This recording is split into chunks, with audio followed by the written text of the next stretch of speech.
हम अपनी सेवाएं देकर देश और राष्ट्र के नवनिर्माण में क्या योगदान दे सकते हैं, इसके लिए बूंदी, हाड़ौती संभाग, राजस्थान भर से आए मेरे युवा साथियों, माता और बहनों, मैं आपका इस हाड़ी रानी बूंदी के अंदर अभिनंदन करता हूं, स्वागत करता हूं।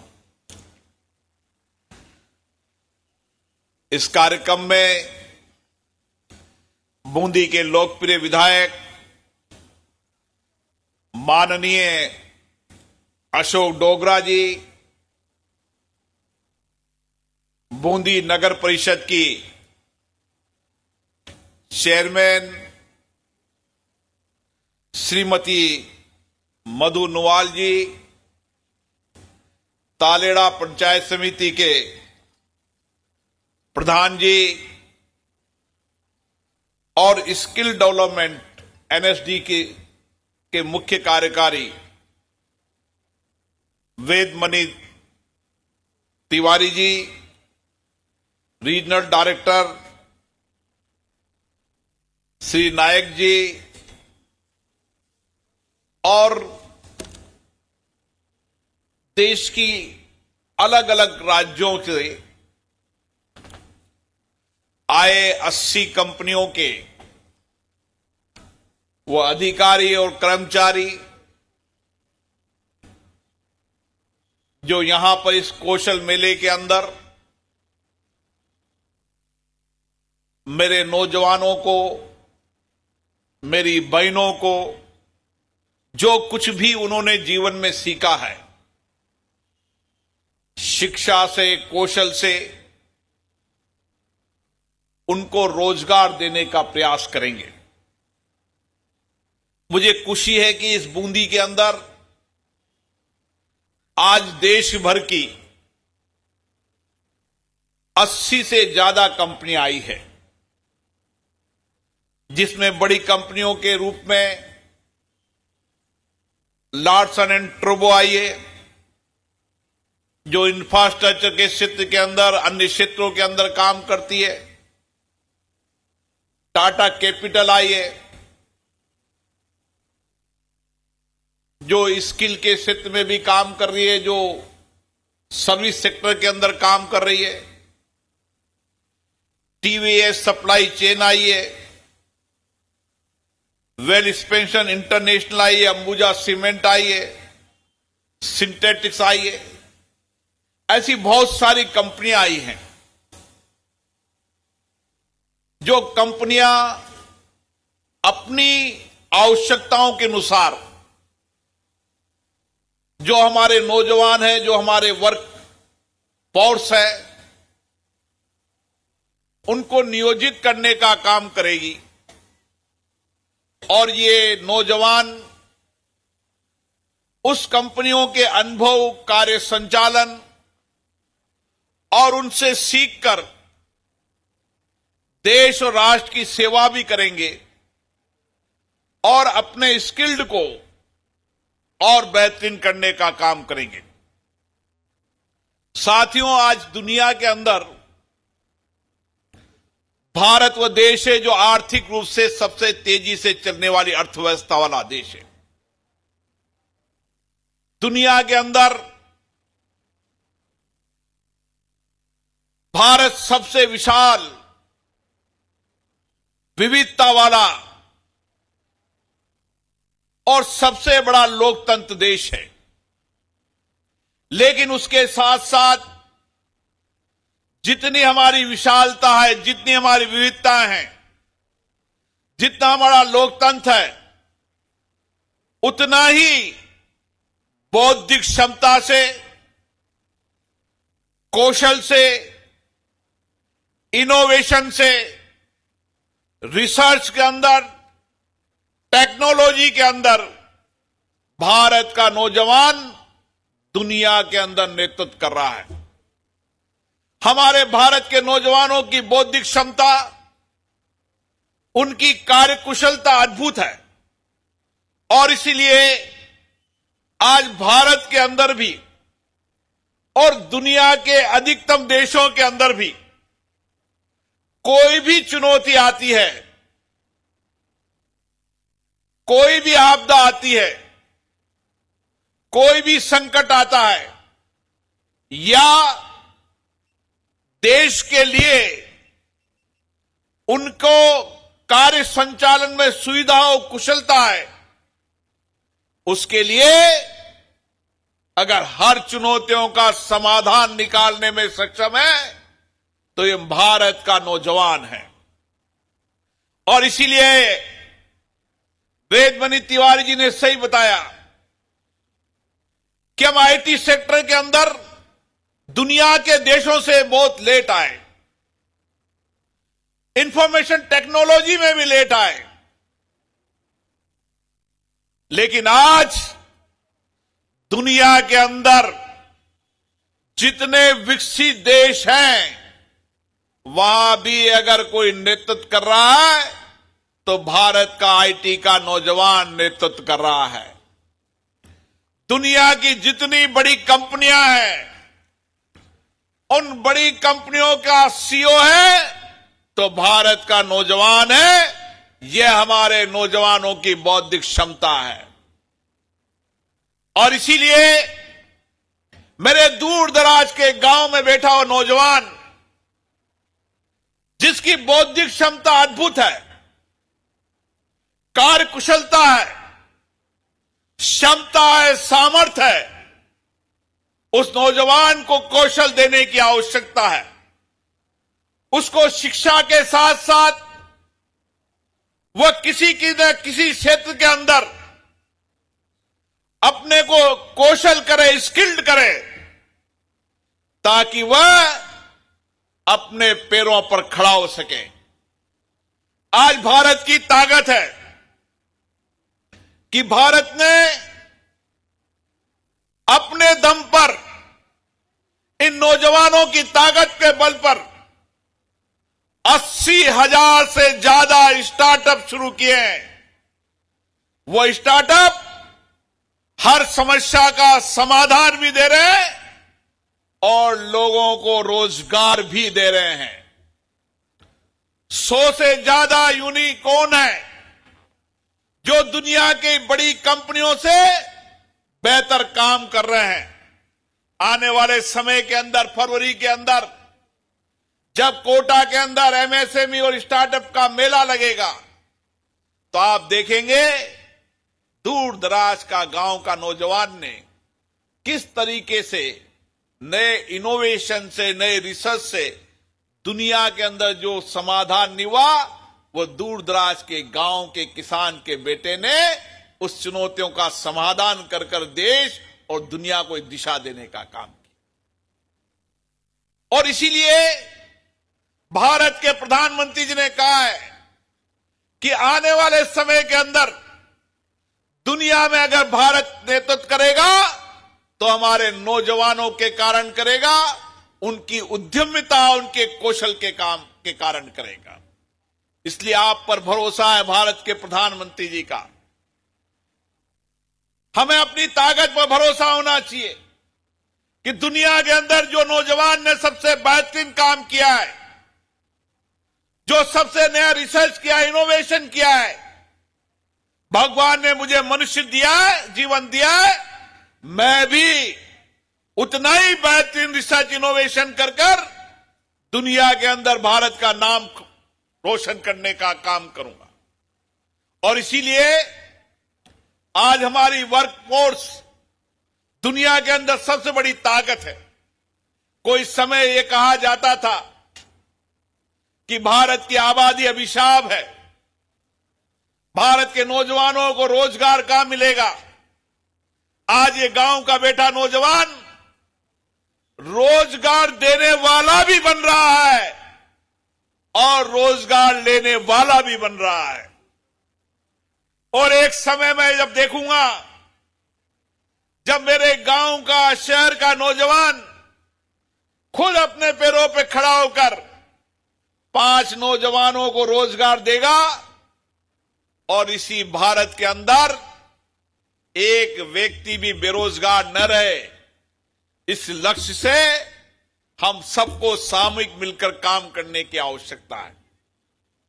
और इसीलिए चाहे एग्रीकल्चर सेक्टर हो, चाहे आईटी का सेक्टर हो, चाहे इंफ्रास्ट्रक्चर का सेक्टर हो, चाहे टेक्नोलॉजी का हो, चाहे आधुनिक मशीन के युग का हो, दुनिया के अंदर वर्क की नेचर के परिवर्तन के साथ हमें भी अपने आप को परिवर्तन करने की आवश्यकता है। आज दुनिया के बदलती परिस्थिति के अंदर कार्य का दिशा परिवर्तन हुई है। आज हम इंफॉर्मेशन टेक्नोलॉजी के अंदर चले जाएं तो आज दुनिया के अंदर आईटी के नौजवानों की डिमांड भारत में भी है और भारत के बाहर भी है। तो मैं किस दिशा की ओर शिक्षा प्राप्त करनी है, किस दिशा की ओर कौशल प्राप्त करना है, बदलते भारत के परिप्रेक्ष्य के अंदर जो कार्य के परिवर्तन हुए हैं उसके साथ हमें भी परिवर्तन करने की आवश्यकता है।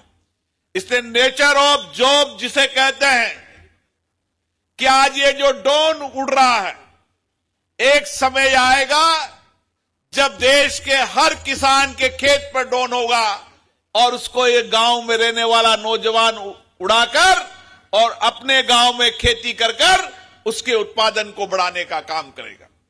एक समय आएगा जब गांव में पैदा होने वाला वह मक्का हो, बाजरा हो, ज्वार हो,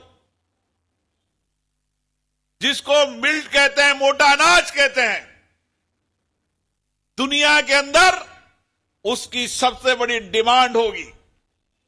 और इस डिमांड को उगाने के बाद, उसका वैल्यू एडिशन करने के बाद उसको अंतर्राष्ट्रीय बाजार देने का काम करेगा तो भारत के नौजवान किसान का बेटा करेगा। आज मुझे खुशी है कि हम जय जवान जय किसान का नारा देते हैं तो हमारा नौजवान -15 डिग्री पर भी सीमा पर खड़ा होकर देश की रक्षा करने का काम गांव का नौजवान करता है। चाहे वह सेना में हो, चाहे अर्धसैनिक बल में हो, चाहे तपती धूप में हो। और इसी तरीके से किसान और किसान का बेटा सर्द ठंडी लहर के अंदर भी गांव के अंदर खेती कर कर अन्न उत्पादन करके अन्नदाता के रूप में देश की सेवा करने का काम कर रहा है। हमें बड़ी अपेक्षाओं से, बड़ी आशाओं के साथ हमारे पिताजी ने शिक्षा कौशल के लिए हमें भेजा है। पिताजी ने बड़ी आशाओं के साथ आपको अच्छी शिक्षा दी, उच्च शिक्षा दी, और हमें पिताजी की उन आशाओं आकांक्षाओं को पूरा करना है। हमें देश के नवनिर्माण के अंदर, विकसित भारत के अंदर योगदान देना है। तो हमें शिक्षा के साथ साथ हमारी कौशलता को भी प्रमाणित करने की आवश्यकता है। इसलिए आज आप यहां पर नौकरी लेने आए हैं। मैं चाहता हूं ये भारत का नौजवान आने वाले समय में नौकरी देने वाला बने। और इसीलिए गांव के अंदर कौन से उद्योग लग सकते हैं उस पर विचार करने की आवश्यकता है। ये बूंदी के अंदर आप चले जाएं, आज बूंदी के अंदर चाहे सब्जी हो, सब्जी के पैकिंग हो, सब्जी के वैल्यू एडिशन का काम हो। किसी जमाने में चावल की पेड़ी का उपयोग नहीं होता था, आज उसी चावल का तेल दुनिया के अंदर जा रहा है। इसलिए हमें एग्रीकल्चर सेक्टर के अंदर भी विचार करने की आवश्यकता है। और इसके साथ साथ जिस सेक्टर में भी आपने काम किया है, आज आपको आपके अपॉर्चुनिटी से जॉब मिले ना मिले, हार और निराश कभी मत होना। दुनिया के अंदर जब इतिहास पढ़ोगे तो आपको लगेगा जो व्यक्ति चुनौतियों से लड़ता है वही जीतता है, जो हारता है वही अनंत जीतता है, जो किसी कंपटीशन में बैठेगा तभी पास और कभी फेल होगा, जो कंपटीशन से भगेगा वह कभी सफल नहीं हो सकता। आज नौकरी मिलने के लिए लोग जो यहां पर आए हैं, नौकरी लेने आए हैं, इतिहास के अंदर आप पढ़ोगे बड़े लोगों की, वह भी आपकी तरह नौकरी लेने आए थे। नौकरी करते करते आज देश और दुनिया के अंदर सबसे अरबपति करोड़पति सेठ है तो भारत का नौजवान, गांव का नौजवान है। इसलिए मेरी अपेक्षा यहां पर नौकरी करने तक ही नहीं है कि आपको कोई जॉब मिल जाए 25,000 की, 30,000 की, 50,000 की। ये तो समय अभी आप 1 साल 2 साल बाद देखेंगे। दुनिया के अंदर भारत का जैसी वर्कफोर्स कहीं नहीं है। दुनिया के अंदर भारत के नौजवानों की डिमांड है, लेकिन हम भारत के बाहर भी और भारत के अंदर भी, मुझे आशा है मेरा नौजवान आने वाले समय में नौकरी देने वाला बनेगा। आप अभी कुछ दिन नौकरी करेंगे, वहां सीखेंगे, कौशल करेंगे, अनुभव करेंगे। मैं अभी कुछ दिनों पहले जितने देशों में गया, उन देशों में मैं अनुभव किया कि मैंने देखा कि एक व्यक्ति वहां पर नौकरी करने आया था। मैंने कहा किस लिए आए थे? कि मैं यहां पर कपड़े की रेडीमेड की दुकान पर नौकरी करने आया था। मैंने कहा क्या किया कि कुछ दिन मैंने नौकरी की, आज मैं यहां पर 10 फैक्ट्री का मालिक हूं।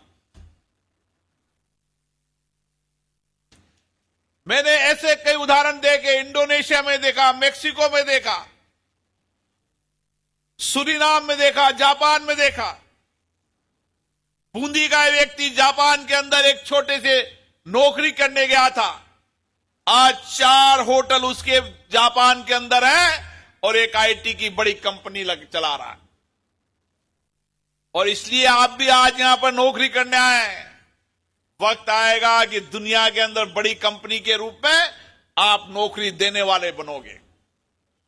इसलिए मेरा आपसे आग्रह है कि आज जो जॉब मिलती है, नेचुरल जॉब मिलती है, उसका प्रयास करो। नहीं मिलता है तो फिर हम प्रयास करेंगे। देश के अंदर अब जॉब्स की कमी नहीं है, डिमांड बहुत है, लेकिन हमें उसके मुकाबले में उस स्तर का कौशल बनाना पड़ेगा, उसकी स्किल्ड बनानी पड़ेगी।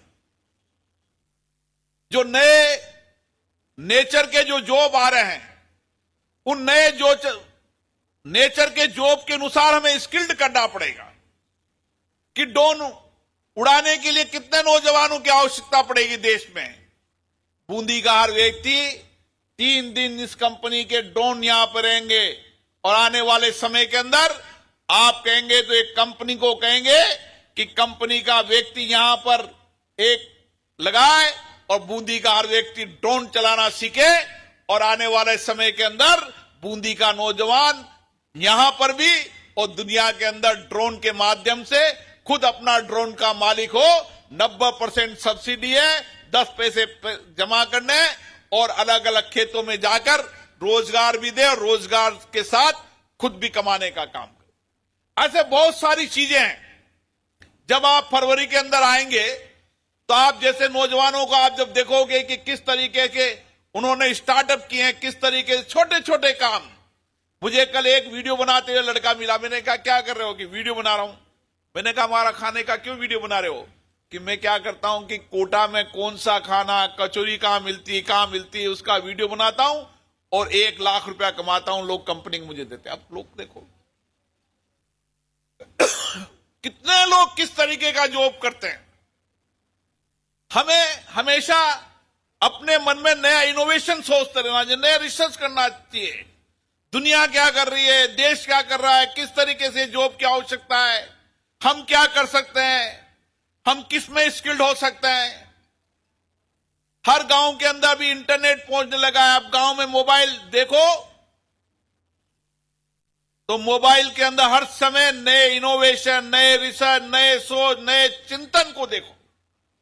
जो दुनिया का सबसे बड़ा आदमी हो उसकी कहानी को पढ़ो, जो दुनिया के अंदर सबसे बढ़िया स्टार्टअप बनाने वाले उसकी जीवन को पढ़ो और उससे सीखो कि हमें भी इसी तरीके का जॉब क्रिएशन वाला बनना है।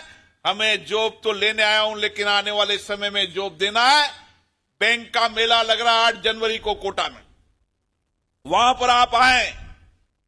किस नेचर के जॉब के आधार पर ऋण लेना चाहते हैं? मुद्रा बैंक के अंदर बिना गारंटी के आपको 50,000 से 10 लाख तक का लोन मिलेगा। जो बैंक लोन नहीं देगी उसकी जिम्मेदारी मेरी है। आप गांव के अंदर छोटा काम करना शुरू करो, शहर में छोटा काम करना शुरू करो। अरे एक लड़की यहां से मटर खरीदकर घर घर जाकर मटर बेचकर रोज 1,000 रुपया कमाती है। ऐसे बहुत सारी दुनिया के अंदर जॉब ऑफ क्रिएशन है। जब आप क्रिएटिव मेले के अंदर आओगे, स्टार्टअप मेले के अंदर आओगे, मैंने अभी दिल्ली के अंदर कृषि का स्टार्टअप मेला देखा, मैंने बंबई में स्टार्टअप मेला, में दंग रहेगा कि दुनिया के अंदर भारत का नौजवान क्या क्या कर रहा है।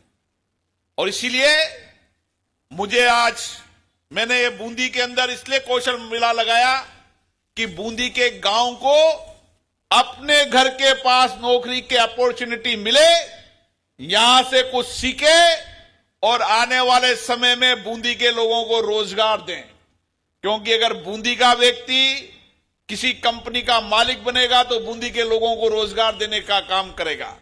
इसलिए मेरा आपसे आग्रह है, आज जो कुछ भी जॉब की अपॉर्चुनिटी उसकी कोशिश करें। फिर नए स्किल्ड क्षेत्रों के अंदर भी आपको यहां से जानकारी मिलेगी, किस तरीके की डिमांड है, हमें किस स्किल्ड की ओर बढ़ना है, यह भी आपको जानकारी मिलेगी। और उसके साथ अपनी कौशल उद्यमिता को और सर्वश्रेष्ठ करने का काम करें। हमारे में ही क्षमता है, मैं ही जीवन के अंदर परिवर्तन करूंगा। बौद्धिक चिंतन, क्षमता, इनोवेशन, रिसर्च करने की ताकत मेरे में ही है और मैं ही दुनिया का सबसे बड़ा आदमी बनूंगा। इस रोजगार मेले का इसी लक्ष्य के साथ आपको जाना है। बहुत बहुत शुभकामनाएं, बहुत बहुत बधाई।